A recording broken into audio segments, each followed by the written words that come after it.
You're listening to the Be Forever Cool podcast. My name is Rex45.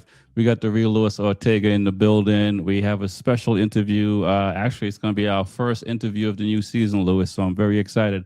Welcome to the show with Luis, man. How you doing tonight?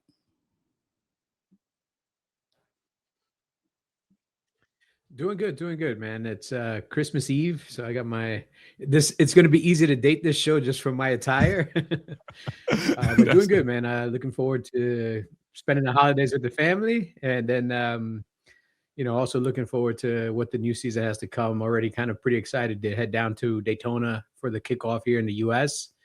yep. But looking forward to some of the racing that's going to be coming up soon, as far as testing and so forth. Like there's a lot of testing that's going to happen between now and March, so it'll be good. It'll be good. Nice, nice. Well, we do this every Monday night, but this is a special one right here. So, with no further ado, let's bring in Michael Bettencourt and Nathan Bettencourt. Welcome to the show, guys. How you doing tonight? We'll start with Mike. How you doing tonight, man? I'm doing very good, man, and thank you for having us.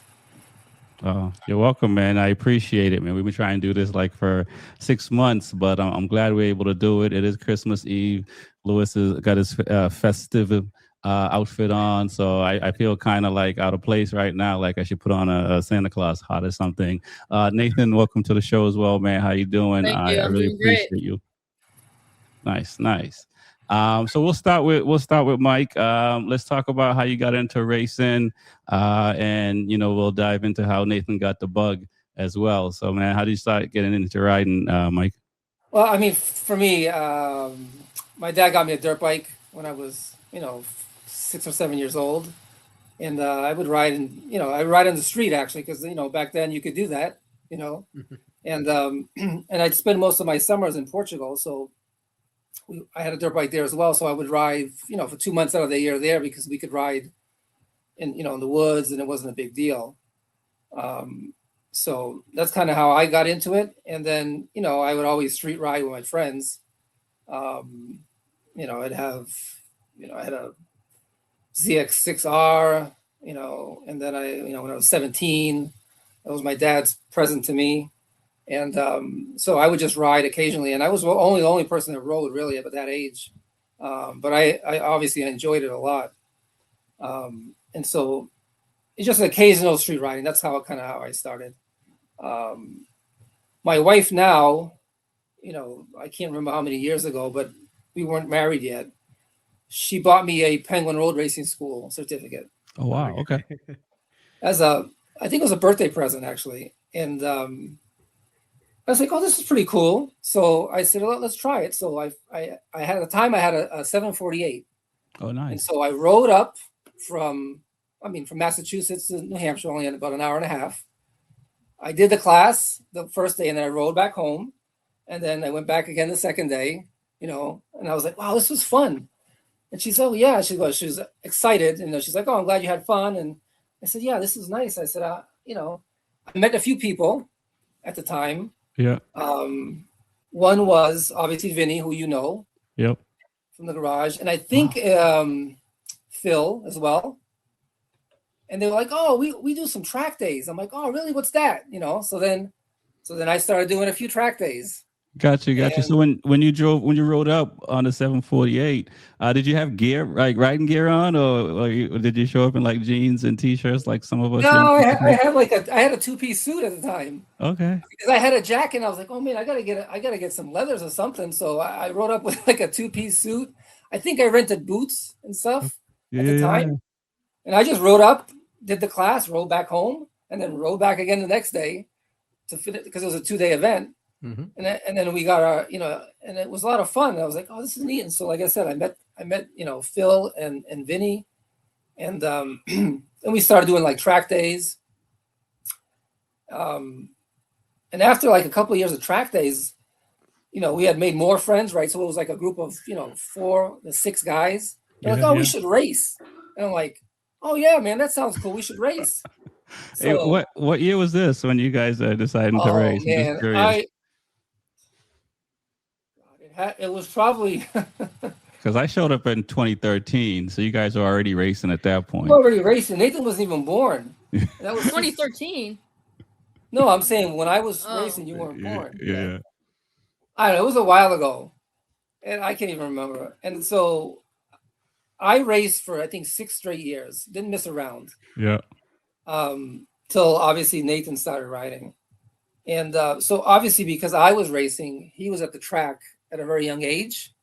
I think I have a picture of him sitting on my bike, and he must have been 6 or 8 weeks old. Oh wow, yeah. So, and he's always been around the paddock. And so, and because of that, I think MotoGP was going to Texas at that time for the first time when it opened. Yeah. And I went with my dad, and I took him, and he was 5 at the time, 4 or 5 years old. And I remember walking through the paddock, and there's these kids doing these drills on these little 50s on the asphalt. And I remember him saying, he's like, Dad, I want to do that. And I said, you can't do that, man. We live in Massachusetts. It doesn't even exist, this kind of stuff. You know? Yeah. And so we laughed it off. We shrugged it. And we'd come home, and he's like, Dad, I want to ride. But he didn't really like the dirt. So I said, Nathan, this doesn't exist. It doesn't exist for your age. And so I think my last season as a, what do you call it? Not a novice, but Amateur. An amateur. Cole, one of the racers that I was racing with all year, he said to me, I was in New York 2 weekends ago to do a Grom endurance race, and there were kids 5 and 6 years old racing. And I said, really? He goes, yeah, they were racing on little 50. I said, no, are you sure? He goes, yes, I'm almost 100% sure. And so that year I called, which was New York Mini GP at the time in September, and I said, hey, a buddy of mine said there was some kids racing. He says, yeah, if you have a 50, put some like slicks on it, bring dirt gear, doesn't matter, bring your son and come try it out. And I said, oh, okay. So we went for the last rounds, and he did it. He rode all day, all through the night, because it was like one of those night practices. So 10 o'clock at night, he's still riding, and it was a lot of fun. And that's kind of how it kind of snowballed into what it is today. Just on that October day that I decided to go up to New York, kind of changed our life a little bit. Right. It was like, you didn't know at that time, like the last time you might be racing yourself? Yeah. Well, I still raced a few years after that, but then at some point when he got to racing 3 different bikes on the same weekend in 4 different classes, right? I was like, I can't. It was just too much for me to go, because we could only go to New Jersey, right? So that's where we had to go. So that's the closest track. So every month or so, or every 3 weeks, I'd be driving to Jersey for him to race, and then driving back home. Okay. So, and then sometimes the weekends would overlap. And so then, if I couldn't be 100% committed to racing myself, and I wasn't competitive, I didn't want to do it. So either I was all in or I had to be out. So I kind of chose to bow out and then, continue riding with obviously Nathan and progressing with his riding. All right. Okay. Louis, you have a question? No. I mean, Loudon brings back memories, as you know, Rexy. That's where I first went to my first kind of track event. The same thing. I went to do the Penguin School. It was a 2-day school. The first day you kind of learned the basics and got your license, and the second day you got thrown to a meat grinder if you wanted to race. You just sign up for the race and you go race, and still pretty green, because in one day you don't really learn a ton, except what flags are what flags, and how to pit in and pit out and kind of follow the general rules. But it brings back some memories when he said that he took the Penguin class, because I think if you're from the Northeast, from in the 90s especially, you didn't have a ton of options. You had Bridgehampton when Bridgehampton was open up in Long Island. You had Loudon. You had Pocono Raceway when they would run the Formula USA races there at Pocono Raceway, but it wasn't a ton of options. VIR at the time still hadn't reopened. It was closed.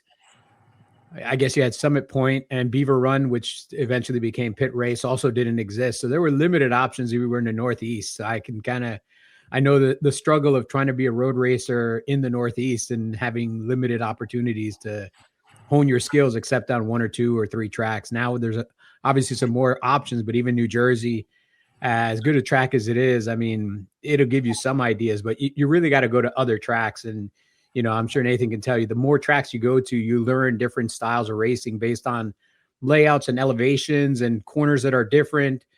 And you just got to go to different tracks. You can't experience Road Atlanta at another track. You got to go to Road Atlanta. You got to go down that back straightaway and know what it's like going down a pretty steep incline, full throttle, and kind of break in a quick, left, right, and another downhill again before another right. So it's cool that they kind of come from my neck of the woods. And I know some of the guys that started the mini GP at New Jersey and so forth. So it's good to see like all the guys and all the kids that have come through that mini GP series that's in New Jersey, and where some of them are now, Nathan, Gus Rodeo, and some of the other guys that are all from that same pool of talent. And, the biggest struggle of being from the East Coast is most of the races are from the West Coast, because in California, you can kind of race year round because the season is there. And from the East Coast, you actually have to travel up and down, go to Florida, go to Homestead, PBIR, all these other places to try to find that perfect weather, trying to chase the, like surfers chase the wave, road racers chase the sun to go race. Yeah. Interesting to see how Loudon used to really be a big, big event. And now outside of the classic, which gets well attended, the average road race results, the average results there are the same. But man, these classics going back to the 90s, man, this was Ben Bostrom. Yeah. Dude, and then the 750, because back then there was a 750 class and pretty much the entire class was Kawasaki and Suzuki's. Right. Eric Bostrom rode a 750 Honda in 97. He really wanted to be outside the box because it was literally Suzuki, Kawasaki. Obviously, the Woods brothers have been part of the Loudon road racing and just Loudon in general forever. They run the Penguin School. And I think more guys through the East Coast don't give the Woods brothers kind of the due credit they have, because they really have, or really started the road racing and encouraged the road racing in the Northeast. I mean, these are the guys that did it. From my understanding, it's their dad that started the Penguin School. Yep, his dad started the Penguin School, and then Eric and his brother kind of kept it going, and still to this day, keeping it going. It's really great to see. Yeah, keeping it going, and we say Eric Wood, and people may not make the connection, but Woodcraft is Woodcraft racing. Yep. So it's not just teaching classes and teaching new students and professionals. It's in their vein. Are they? I believe they're also the sole distributor for Armor Bodies. Yes. Yeah. So Woodcraft racing, have you ever had some Woodcraft rear sets, Woodcraft clip-ons, any of the pieces that they make, Armor Bodies? I mean, these guys have been, through their dad and through themselves, these guys have been kind of keeping road racing alive in the Northeast for a long, long time. So sometimes you got to look at some of these people and kind of give a little tip of the hat, because without them, I probably would never have road raced. Yeah, same.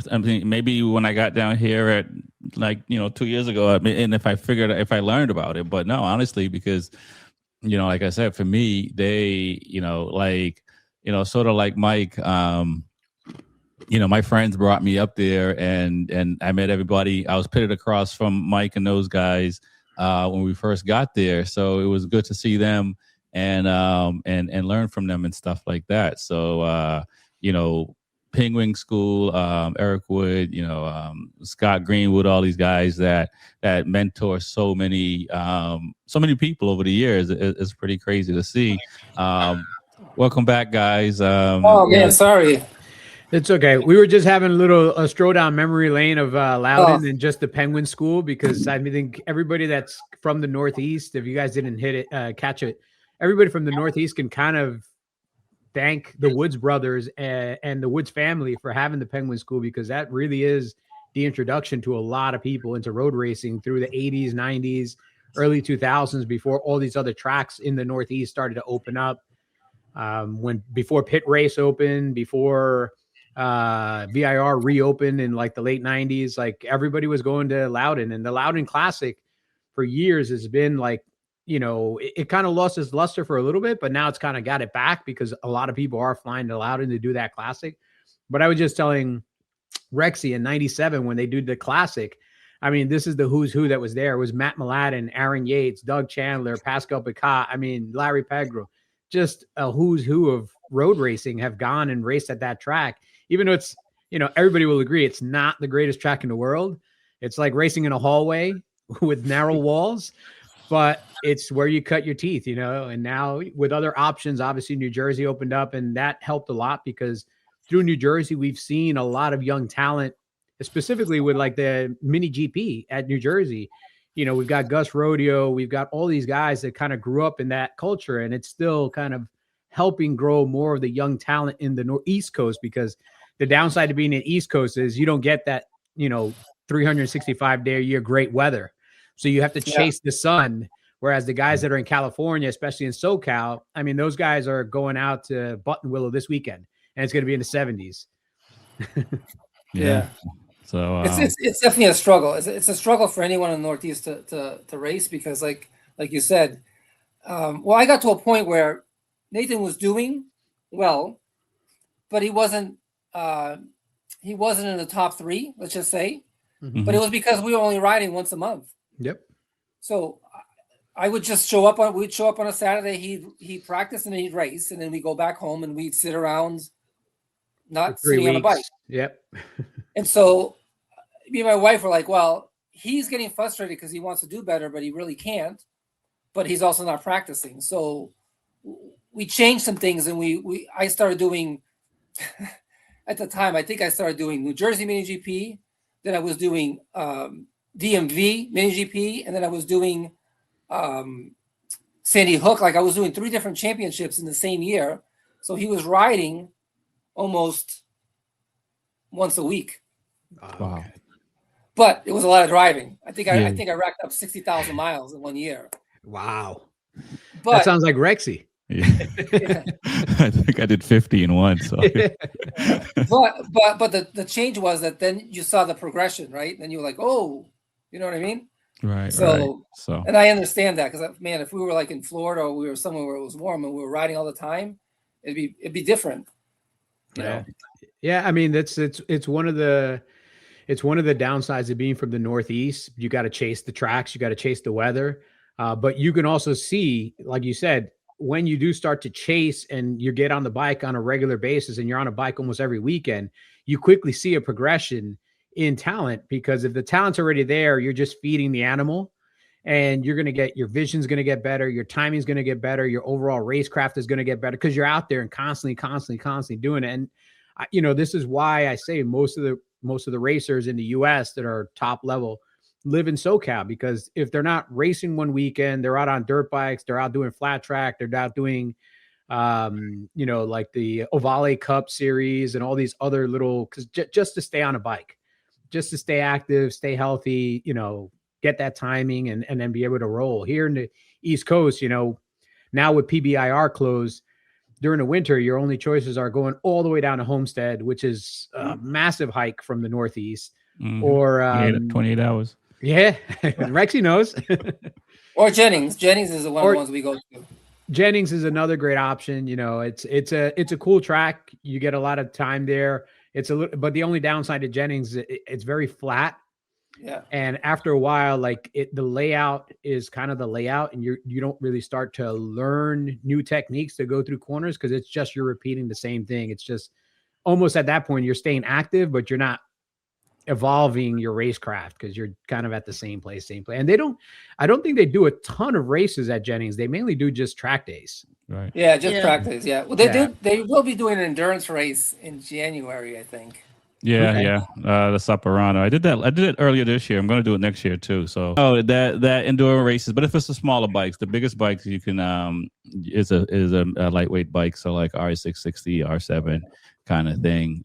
You can run on. But let's talk to Nathan a little bit. Let's talk about hear your side of it, because we heard Mike talk about how he saw it and went through it. Let's hear from you. You're at Austin and you're 5 years old and you want to do this thing and you're being persistent.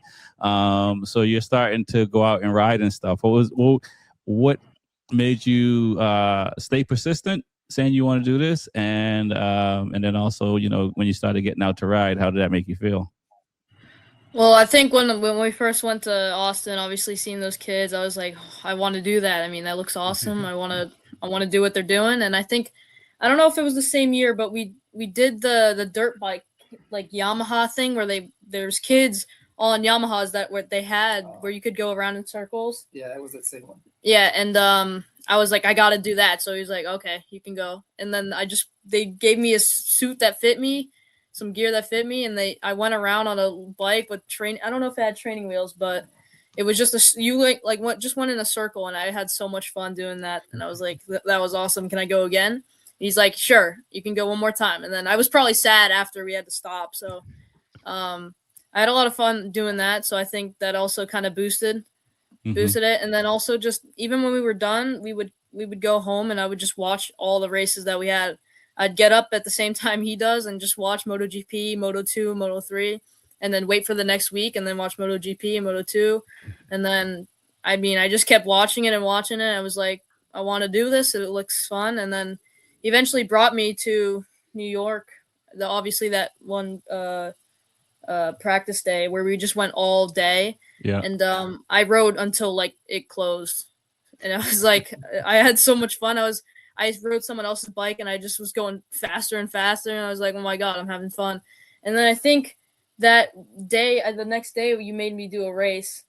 And I think I got lapped twice, but I was having so much fun just going out there on the track and riding around. Yeah. And I told him I wanted to do it again. And then we just kept doing it. And I eventually got faster. And then I got even more excited because I was being able to keep up with the kids at the front.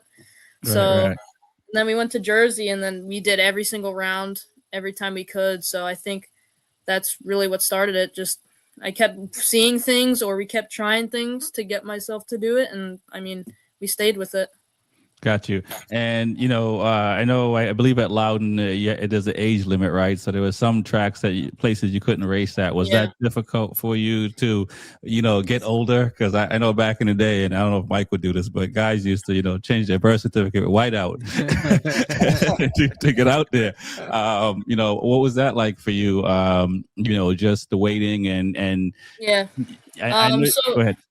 Yeah, so every time I would watch him since I was younger. So each year once I was older, I realized, oh my God, I could race on the same track that he used to race on. So every single year I'd count down, oh my God, I gotta wait 4 more years to get on the track, and then only 2 more years, and then eventually I was able to do it. And even the first time I went out on the track, I did 1 lap, and I was like, wow, I'm really like riding on the track I've been waiting to ride on for like years. And it was exciting. So it was definitely hard because I had to wait all these years, and then finally I was able to do it. But yeah. Nice. After getting on the track and you started getting faster and quicker, was it? You sound like you wanted to do it for a young age. So was it hard for Dad to convince you to practice, or were you the one, just like you said, you're getting up the same time as him? So like, I think I was the one convincing him to do it. Okay. I don't think he ever said anything. I was just like, I want to do it. So, and he would just say, all right, let's go. Nice. I don't know if he ever got tired of me just keep asking him to do it, but. And did you get tired, Mike? Did you think it was something that was going to pass, or you just kind of being around the racing community and stuff like that, you kind of know who wanted to race and who didn't? Well, I knew he wanted to do it, but I never thought, because like in the Northeast, there was nothing. All I knew was Loudon, right? Because I started in my 30s, right? So all I knew was Loudon. I didn't go to, I raced once at New Jersey, but I didn't know what was out there. So I didn't want to give like false hope that, oh, let's go do this and then you could do it, because I didn't think it even existed, up until we went to that New York round. I'm like, oh man, this is actually a possibility. And then once we started doing all the Jersey rounds, the New Jersey mini GP rounds, that's when everything started getting a little serious. And then I was like, well, we got to figure out what to do. I got to stop and he's got to continue if he really wants to, but I never pushed him. So I wanted him to make that decision. I don't want to be that dad that, that wants his son to be a racer. I want him to be able to want it, because if he doesn't want it, it's not going to work. So and I tell them all the time, I said, don't race for me, race for you. Because I could be doing other things with my money. If you don't want it, I can definitely do other things. I can go back to racing, I can go back to club racing and just having fun.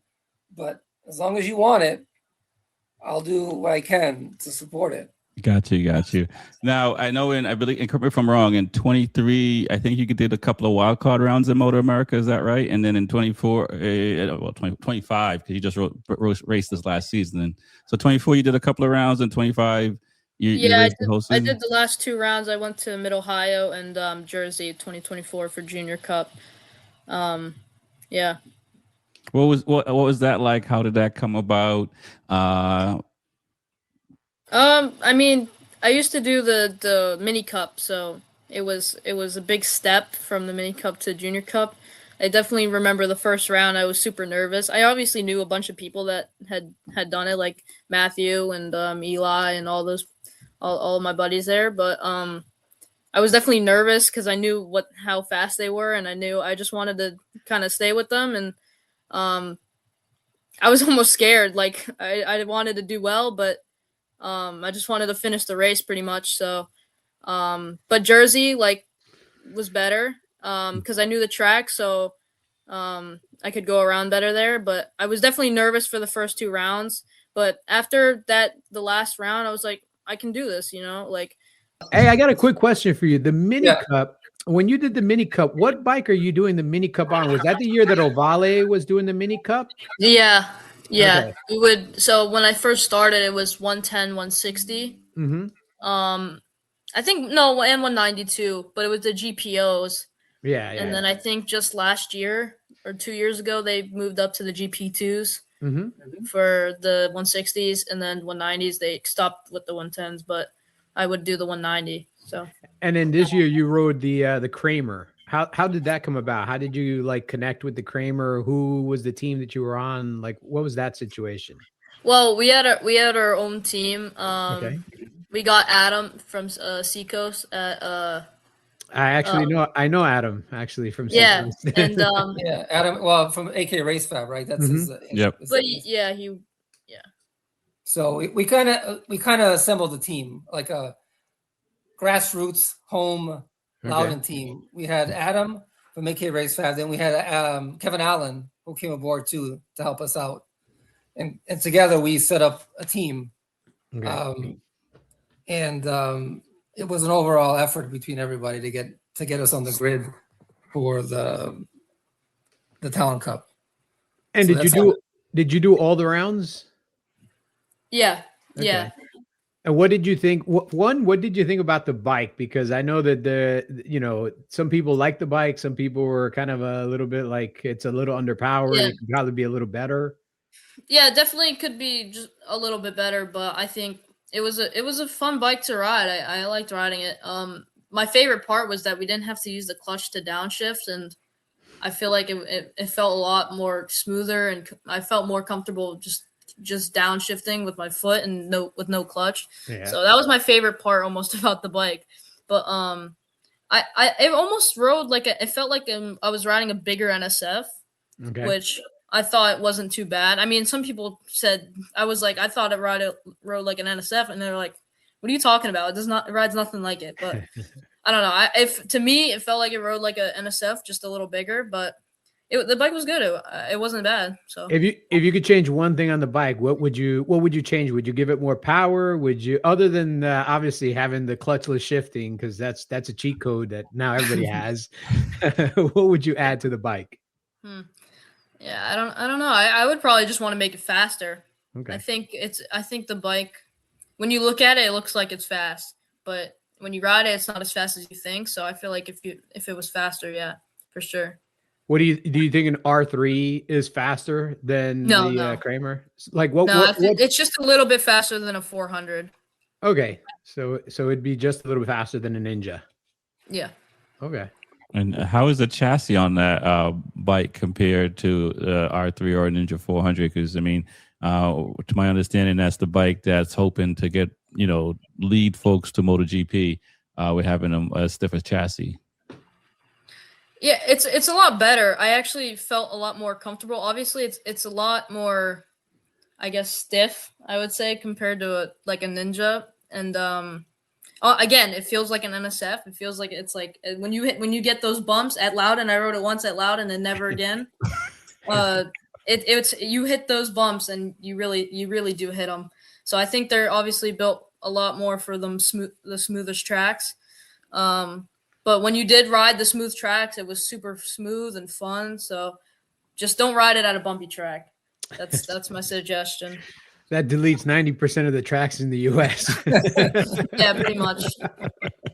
Besides maybe Barber and I don't know. I think just Barber. Barber, yeah. Every other track has bumps. Yeah.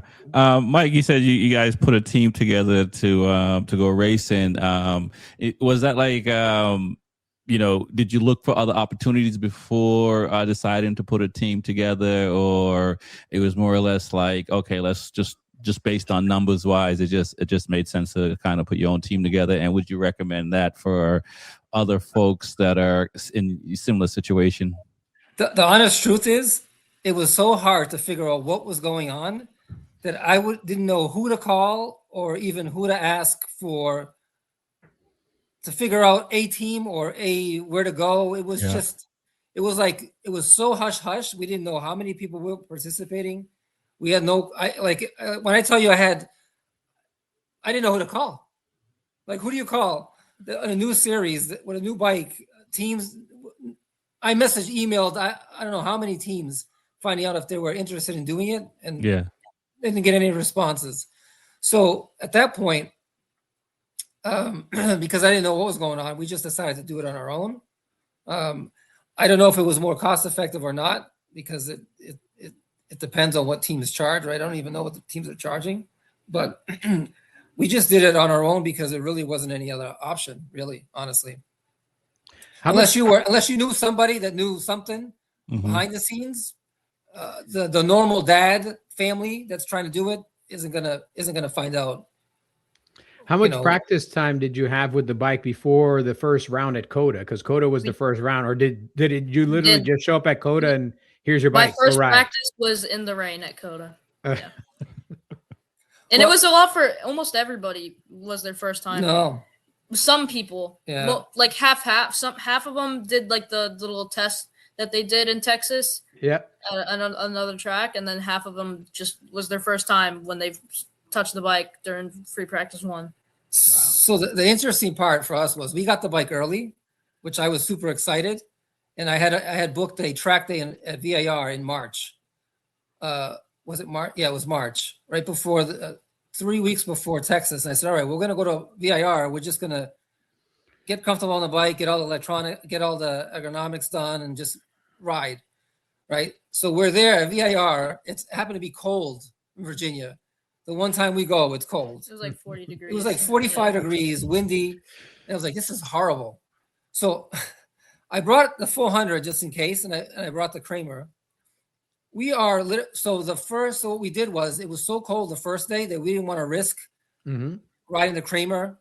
And I said, well, let's wait till day 2. Learn the track on the 400. Day 2, we'll ride the Kramer. It's supposed to be warmer.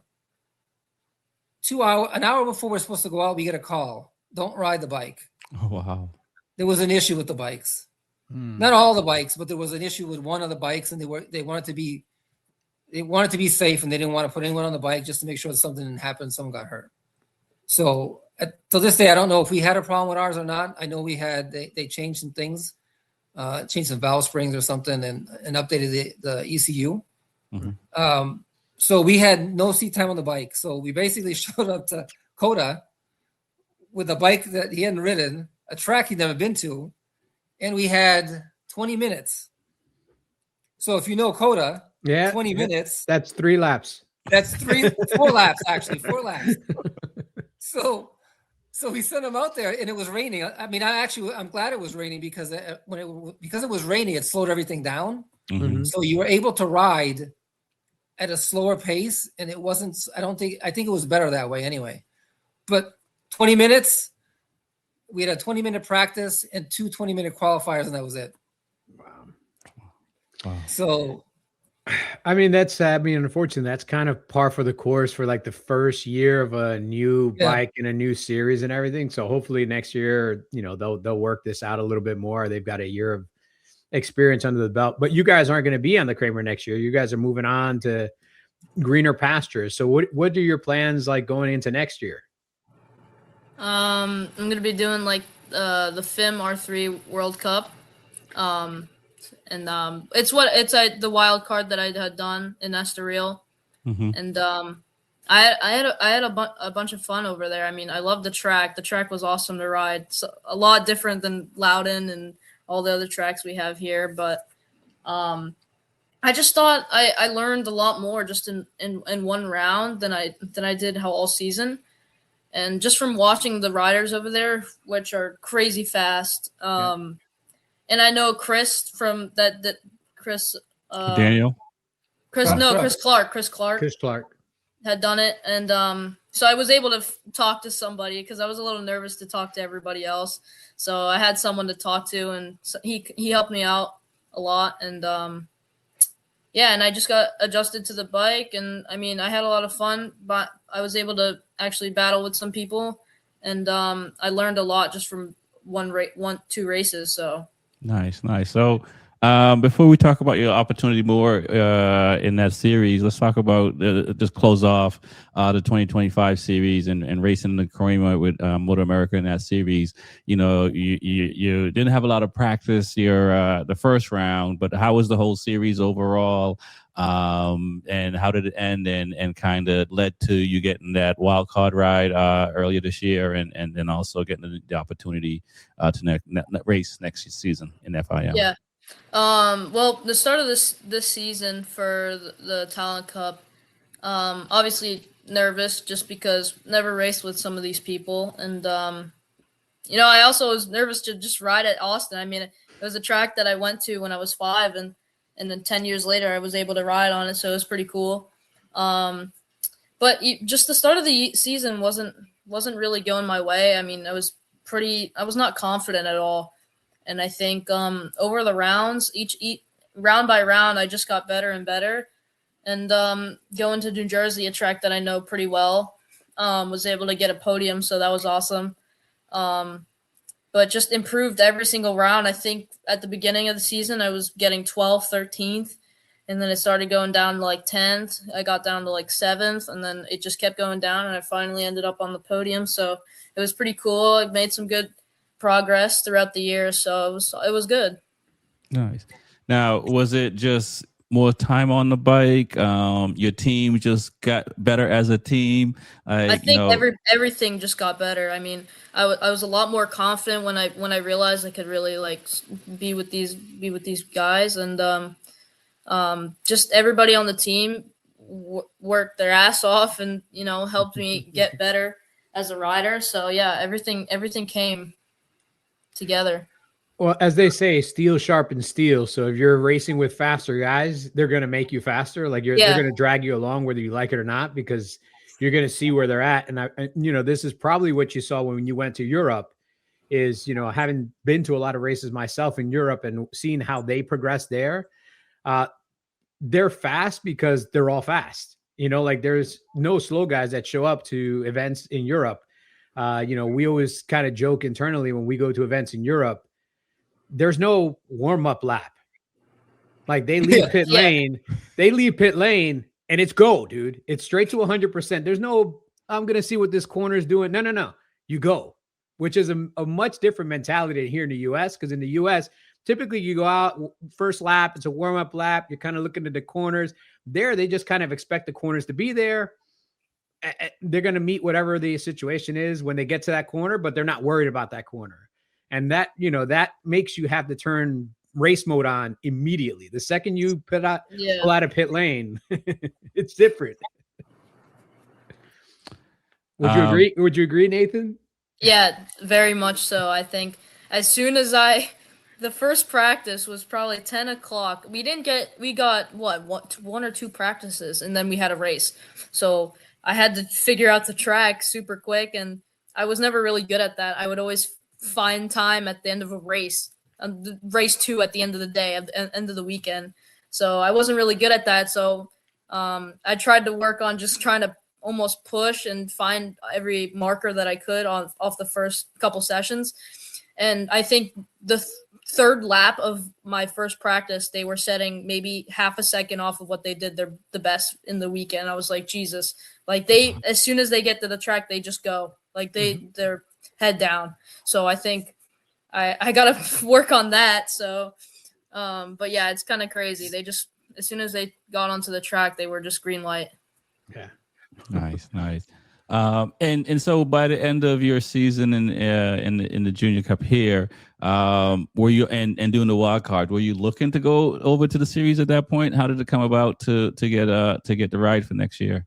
I think after our wild card round, we kind of thought over is it something that I want to do? When I experienced a lot over just that one weekend at Estoril. I learned a lot just from the riders and the track, especially the track layout, because it's ups and downs at Estoril, so it's a big track. So I think as soon as we did, I think we kind of looked over at what I would rather kind of do and what I think would help me the most, and I think we just went with the R3 Cup, and yeah. Yeah, I think I had thought about it because it was Portugal and I'm Portuguese. Mm-hmm. So I always thought, man, it'd be so cool if he could race in Portugal. Yeah. And I would always say that to my wife, and she's like, oh, but it would never, it was just one of those things that you say, it'd be cool to watch race in Portugal. And then the series is coming, New Jersey was in September, and I kind of was looking at schedules and I saw, oh man, they got a round in October. Yeah. I'm like, that was my birthday weekend. And I said, you know what? Let me make some phone calls and see if it's even a possibility. And so when they said it was, I was like, well, I said, let's try it out. Because if it was nice because I wanted to see the series before we committed to anything. Mm-hmm. It's almost like anything else. Like with the Kramer, we had there was no seeing the series. You just had to show up and race. You couldn't try it out and see, oh yeah, we like it. No, we don't. So, but with the R3 Cup and it being a true spec class, I kind of wanted to see the atmosphere and how it was run before we even committed to what we were doing the following season. Right. And so, like Nathan said, it was fast. So this is my first time doing a wild card with this. And so it's, how do I explain how it is? It's basically, it looks like a track day setup. It's a big canopy where there's 20 tents all lined up in a row, and each one has a bike in it, right, with the riders, and the parents are there. So it's almost like a track day, like a family event, where all the parents and kids are all in line, and it's nice because you get to talk, right? It's not like Moto America when one rider is over here, the other rider is 2 miles down the road. It's like everyone is spread away and everyone's not together. And it made me feel like a New Jersey Mini GP event where all the riders are lined up in a row and we're all together talking, and everyone's at the gate watching the races. So it was very family oriented, in my opinion. Even though it was a very fast paced race, it was that atmosphere that I got from it. And even when we were supposed to bring them to pit lane, I didn't know the procedure. So it happens I happened to be the first bike. And they're like, oh, you got to push the bike. I'm like, push the bike to where? And they're like, and so the sound goes off. All the dads are pushing their kids' bikes. Oh, wow. And yeah, and then I'm pushing him running, and I don't know where I'm going. I'm just going slow, figuring it out. And then as soon as they get to pit entrance, man, everyone just goes. Like no one waits. It's like I'm like, wow, this is pretty intense. But yeah, it was cool. I enjoyed it. Because Yamaha brings the bikes, Yamaha takes the bikes. Okay. There's no one takes the bikes home. Yeah. They maintain the bikes. They have their technicians there. They have a data guy there as well. for the riders. They get 10, 15 minutes of data after every session. It's really well run. I mean, I'm sure you guys have raced and you know, but after his riders meeting, he came back with some sheets, and I'm still impressed by this. And he hands them to me. I'm like, "What's this?" He goes, "Oh, this is what they gave me." On the front page, there was a map of the track, and it told each rider what gear to be in. Wow. So, which I thought was super cool. I was like, "Oh wow, that's interesting." You flip the map to the back, and it told you where the brake markers were, where you're supposed to brake, what board. Huh. And then on the other side, then it had key points in saying, "Oh, this corner is a drive focused corner. This is the one you want to get on the gas really early. You take advantage of it." Yeah. And it was really like, I was like, wow, they're giving them everything before the race, and it was super, super cool to see. And that does sound super well run. I mean, I don't expect anything less, especially if Yamaha's running it, because I expect they're going to have, but this is, this really, the fact that it's their bikes, they're not letting anybody take them, that there's nothing funky going on. Nobody's kind of dropping different maps into the bikes or trying to like do something, it's a level playing field. And this is one of the things we talk about pretty often. If you put a level playing field out, then it's just, the rider, the talent, and how much they can squeeze out of the bike. And, I think this is great. I wish here in the US, the Motor America kind of did something similar. Even what you were saying about the setup in the paddock, I've always said, I don't understand why Motor America separates people all over the place. Like, the Talent Cup kids should be in one area all together. The super sport guys should be all together in one area, the super bike guys, because this is the way they do it on the world stage, because it does help foster that like community between the riders. If you got one rider, like you said before, you go to a big track, you go to Coda, depending where you're at in the paddock, that's a quarter mile, like it's not just a walk over. And it's something that I've several times asked the people in Motor America, why don't you guys do this same exact thing here in the US? It makes it easier for fans to get to know the riders, because all the super sport riders are in one place, all the super bike riders are in one place, all the junior cup riders are in one place. It just helps with the overall environment of the track when somebody does something like that, which is incredible. Yeah, I mean, I agree with you. I mean, I've always liked that type of, I guess I grew up with that atmosphere riding with him in the minis, right? Because that's how the minis are set up. Everyone's set up along the pit lane, all side by side, and you're all together joking around, and the kids are running around playing. You know what I mean? It's like it's a little bit different, but so maybe, did you go home that night and study that book they gave you? Yeah, I made sure that I looked at it and just kind of analyzed. Well, when we did the track walk, we had the paper, and we saw where the boards were and in all the points, and I was like, okay, so this corner I should be in third gear.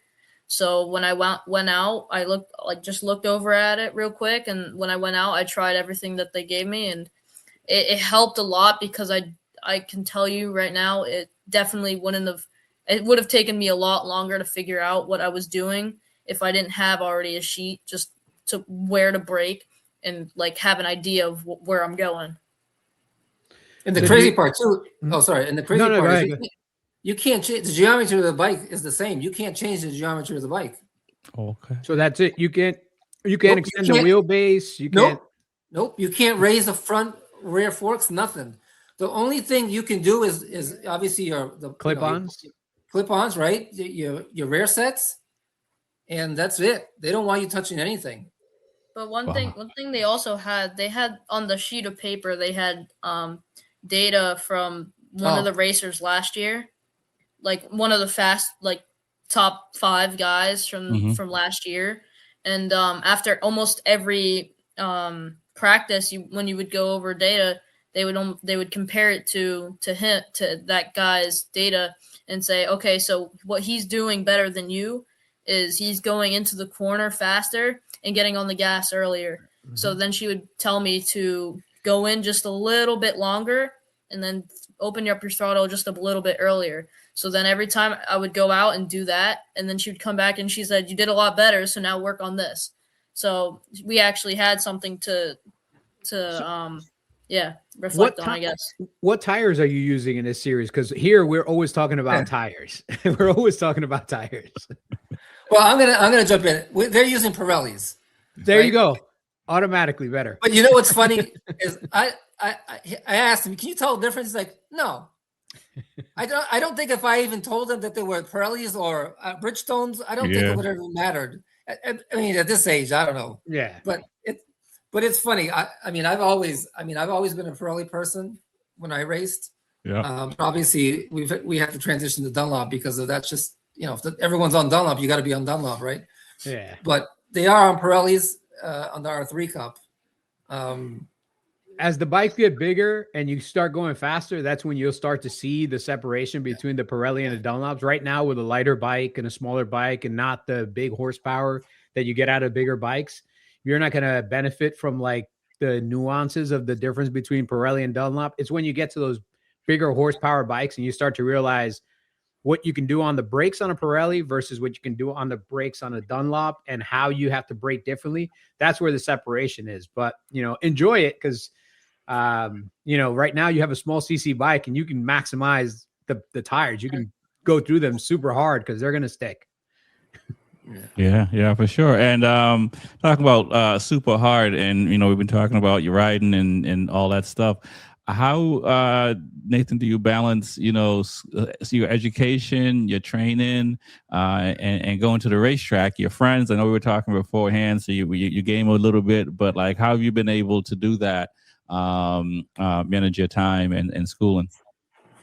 It's definitely hard, especially when I go to school, because I'll go to school, do my work, and then I'll probably have a race weekend coming up, so I have to kind of get everything done early. And I'm not a kind of person to just like try to get it all done. I always wait till last minute to do it. Yeah. So I'll wake up for school at 6 a.m. and I still got work to do. So I'll just get it done and then go to school. Sometimes I don't even do it. So I'll get to school. They'll give me like an extension of a day or whatever, and then I have to do that. But yeah, it's definitely it's not that hard. It's just it's me. I'm like, oh my God, I'm on a race weekend. I can't even relax. I got to do my homework when I'm done racing. Right, so it's just like it's like a force. I have to do it. It's tough though, for sure, because then it all piles up, and then you're like, oh my God, I gotta do all this work now, even though I'm having so much fun on this in Portugal with my family. So right. And are you homeschooled or do you go to school and kind of? No, I go to school. Now, I have a bunch of friends. Yeah. Gotcha. Is that by choice? Did you? Because I did suggest to my daughter to be homeschooled, and she wanted to go to school too. And instead of taking advantage of the more time that you'd have to home when you're homeschooled to work on your craft. Yeah, I think I like going to school because I get to see my friends and do activities with them. I feel like if I was homeschooled, I don't think I would ever talk to anybody or like even do anything outside with anybody because my parents work and my sister's in college. So, I mean, she never really did anything with me anyway, but she's in college. So I have like nobody to talk to or play with. So I think going to school and socializing with my friends it's good. I like it a lot. I feel like I would like it a lot better than just getting homeschooled. Nice. We had Max Flinder on the show, and he was talking about when he was about your age and racing and stuff like that, and school and training and stuff like that. When you tell your friends that you race professionally, because you pretty much are racing professionally, what do they think about that? Do they, is it something that they look at you in awe, or is just kind of like, he's racing, but they don't fully get what you're doing? Yeah, that's a funny one because the friends I have, they kind of make fun of me. They actually make fun of me, but I think inside they know like what I do is, especially because I do it professionally. So they're like, oh, you don't just do it, you're professional at it. So I think one time I brought my friends over, and they'd always make fun of me and like, oh, he's skipping another day of school just to go ride, and so they'll make fun of me.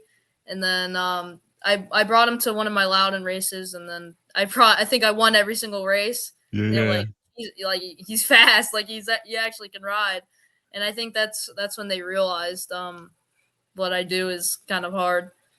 Yeah, nice. That's pretty cool. We have the same problem, except our wives don't let us go racing whenever we want, and we're not as fast. Yeah, I mean, me and my wife, we were very. We never wanted him. We don't want him to go homeschool. Mhm. I think it's important for him to stay in school. The school actually has been the principal of the school has been very accommodating. Like we give her all the days he's going to miss, and she excuses all of them ahead of time. Yeah. As long as he can keep his grades up, they give him a week, I guess, allowance to make up his work. Okay. And so it's worked out so far, so good. And for me, I think that's very important because let's face it, racing isn't really a career in the U.S. It's a very, very slim amount of guys that get to make it a career. Like correct. So we have to be realistic, right? And so I think school is very important. But obviously, as he progresses, I mean, that then falls on his shoulders and what he does and what he can do and what he wants to do, right? So Right. So on top of riding and on top of school and everything, how about just exercise? How about just staying fit off the bike when you're not on the bike? Are you doing Pilates? Are you cycling? Like, what are you doing to kind of stay in shape? So, I usually, when I was in school, I mean, I still am, but like when I have school, sometimes almost every day after school, I'd go to the gym because I get out at 2:30. Mhm. So I'll take the bus that they have to pick us up, and it takes us straight to the gym. So I'll go with my sister's boyfriend because he always goes to the gym, and he helps me out when we go, and we'll go from like 3 to 4:30, and then I'll come home, I'll eat whatever, and then most of the time I'll come home and then I'll bike. We have a Stationary. what do you call them? Yeah, and then I do have a what is this? row machine. Yeah, row machine. Yep. I used to do that a lot, but now I kind of stopped that, and then I went to the biking so I can like kind of balance it. Nice. Cool. Nice. And Yeah, Mike, I also play basketball, so I all I do is run. Some cardio. Yeah. Mike, let's talk about how you and your wife balance this, because I mean it's new for you as you started a team and you're learning all this stuff about racing and so forth. How do you guys balance that? And if you had to do it all over again, even though you're still kind of in the middle of it, like but you know more things now, what would you have done differently? I would have tried to win the lottery. That's what I would have done differently. Play it tonight. It's a nice chance. I know. I keep thinking about that. I'm like, damn, I should play it. I could really use some cash right now. But no, I mean, what I would have done differently. The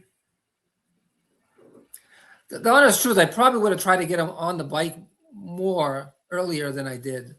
I'm going to say long because obviously he was still a kid, but obviously when you wanted to get to a certain level, I think between the 7 and 10, from 7 to 10 when we were riding, if I had taken him riding more often than I did, I think it would have been more beneficial for him now.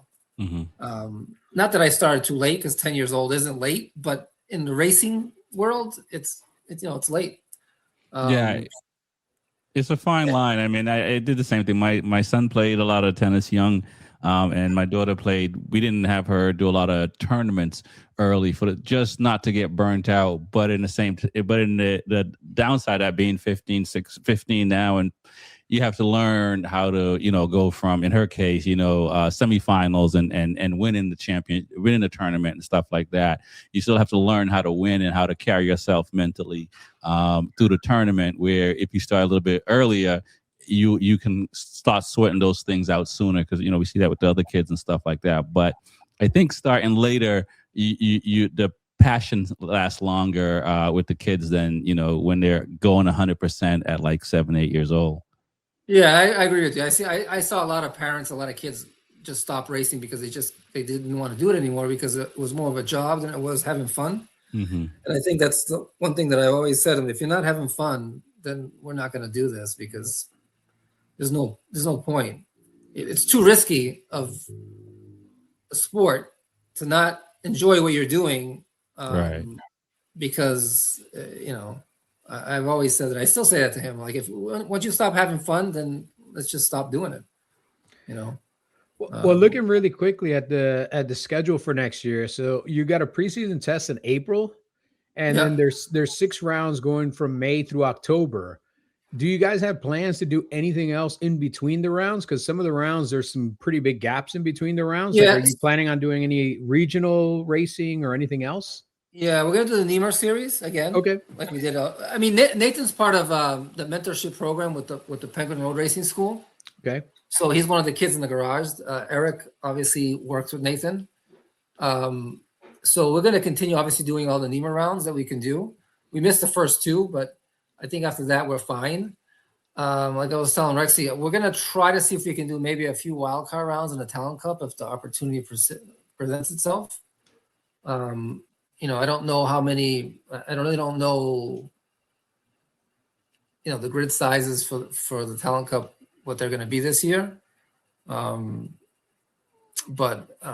we will be riding in between.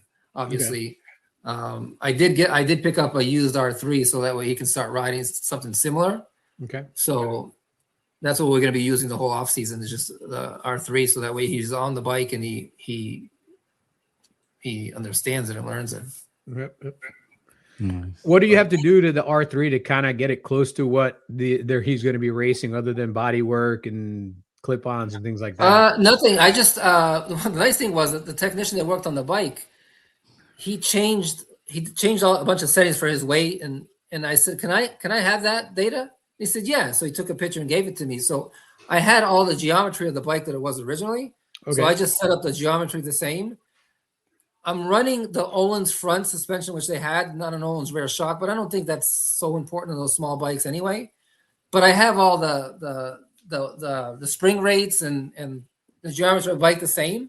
Okay. It was just a stock R3, so it just had an exhaust and and an air filter. So there isn't many. It isn't very fast, but the bike should be pretty close to what he rode there, or is going to ride. Okay. When do you get to go out, and when's your first time to go out and ride it? Do you think when are you hoping to get on the bike again? February. Yeah. February. Well, we're leaving for Florida tomorrow morning, actually, to just for like a getaway. Okay. School break. He's gonna do the Johnny Lewis camp Saturday and Sunday. Okay. A flat track camp. Yep. And then we might go to Bushnell for a day to just ride a supermoto. Okay. But in February, we're going to be there probably for 10 days riding. Okay, wow. Starting at Jennings for 3 days. Then we go back to the kart tracks for a few days. And then on the way back home, we stop back off at Jennings again. So, yeah, it's a lot of riding. I don't know how he does it. I think last year we rode 8 out of the 10 days. And I swear, I looked at him and I don't think he could. I don't think he wanted to see a bike on the 8th day at Jennings. The way he was riding, I was like, I think we need to go home early. Rexy, to be young again, man. I know. 2 days, and I'm out of commission for like 3 weeks. If I can even do the second day. No, it is, and like obviously kart tracks are super physical, right? Mm-hmm. Yep. And if you ride an Ovale on a kart track, man, that's a workout in itself. Yeah. Riding those little bikes. Yeah, riding those little Ovales, especially on a go-kart track where you're kind of like flipping left, right. Like there's really no time to just sit back in the seat and catch a breath. You're just back on it. So yeah, that's a huge workout, man. Yeah, and it's like a super bike on a big track. It's the same. Mm-hmm. It's the same thing. You get to the corner so fast, and you're basically accelerating and braking as hard as you can. Mm-hmm. So that's kind of what we do in February, and then we'll ride again in March. We try to ride a week at a time every month, Okay. up until the start of the season, just to keep him active. And for 2026, like what if you had to set a goal for yourself, understanding again, you're going to go to a lot of tracks you've never been to. You're going to be out there with, what if you could just set a goal for yourself? And again, don't make it unattainable. Make something, what this is. At least I want to get here. If I can get here, I'd be super happy. If I can get here, I'd be over the moon. What would be like your base goal for this year, just to get through the 6 rounds and know that, you can kind of walk away happy? Kind of almost what I did for the Talent Cup. I think just progress. Each round, I just want to get better and better.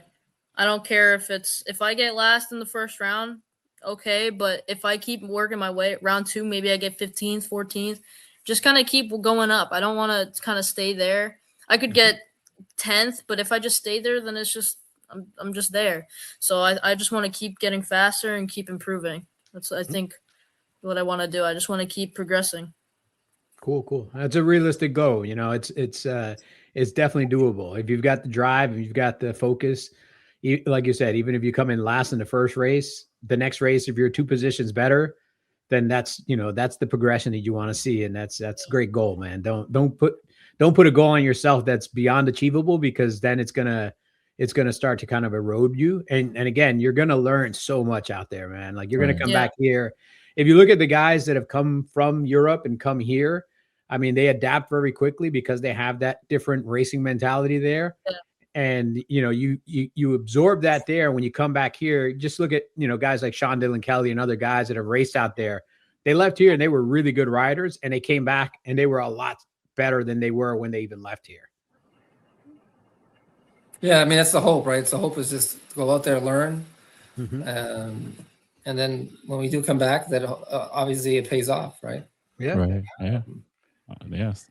Nice. You have any more questions, Louis, before we get out of here? No, I mean, I'm looking forward to seeing what he can do this year on an R3. Hopefully you guys, even if you're in this series for 2 years, like this is going to be a great learning opportunity. Take every opportunity you can. Going overseas is always fun. Just learning the different cultures, and enjoy some of that as well as you go to like Hungary, Spain, and all these other countries. Don't just, absorb everything you're there on the track and off the track. Cause your first test is in Italy. You're going to enjoy that. Cause I go to Italy pretty often, and just be careful, because you will you'll gain some pounds there if they love to feed you well. Yeah, that's a European mentality. Yeah. I know the feeling. It's like they're always shoving food. And having dinner at 10 o'clock at night is something you're gonna have to get used to, because they love to eat super late. So yeah, we're gonna follow you this year. We're gonna look forward to everything that's gonna come your way, and we'll touch base with you and see how you're doing. And I know that everybody that follows us and everybody here is gonna wish you the very best. It's always great to see like another American getting an opportunity in Europe, even if it's R3 class or super sport, whatever it is, man. Just seeing another American flag flying out there, that's great. We wish you the absolute best. Yeah, Thank you. Definitely, for sure. Nathan Bettencourt, Michael Bettencourt, I want to thank you both for coming on the show. My name is Rex45. You got the real Louis Ortega. It's the Be Forever Cool podcast. Peace. Thank you. Thank you, guys. Hey, thank you so much, guys.